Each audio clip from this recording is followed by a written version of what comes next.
दुनिया के सारे AI टूल्स आपको इस वेबसाइट में मिलेंगे। तो यहाँ पे आपको कैटेगरी सेलेक्ट करनी है कि किस टाइप का आपको सॉफ्टवेयर चाहिए, इस पर आपको क्लिक करना है। अब जैसे यहाँ पे मेरे को चाहिए आर्ट, तो यहाँ पे मैं आर्ट पे क्लिक करूँगा तो यहाँ पे जितने भी आर्ट के सॉफ्टवेयर हैं वो सारे यहाँ पे शो हो जाएंगे।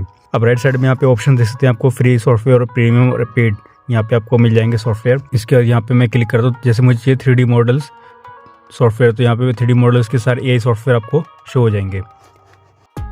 इसके बाद AI टूल्स पे क्लिक करके आप यहाँ पे सीख भी सकते हैं ट्यूटोरियल्स सॉफ्टवेयर के बारे में। यहाँ पे काफ़ी सारी यहाँ पे वीडियो अवेलेबल है, तो आपको जो भी सॉफ्टवेयर सीखना है यहाँ पे आप सीख सकते हैं। इसके बाद मोर ऑप्शन पे क्लिक करके आप जो भी नए टूल हाल ही में लॉन्च हुए हैं वो आप यहाँ पे देख सकते हैं सारे अपडेट्स। तो आप देखते हैं सारे न्यू सॉफ्टवेयर लॉन्च हुए हैं AI के।